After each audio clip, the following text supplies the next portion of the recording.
नाही कळत कधी कधी नेमकं काय चाललंय आयुष्यात. सगळं असून सुद्धा एक शांततेची पोकळी सतावत असते.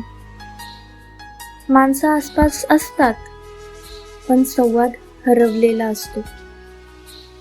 मनातल्या प्रश्नांना उत्तर हवी असतात, पण समोरच्याला आपल्या विचारांची भाषा कळतच नाही. कधी वाटतं आपणच चुकतोय का?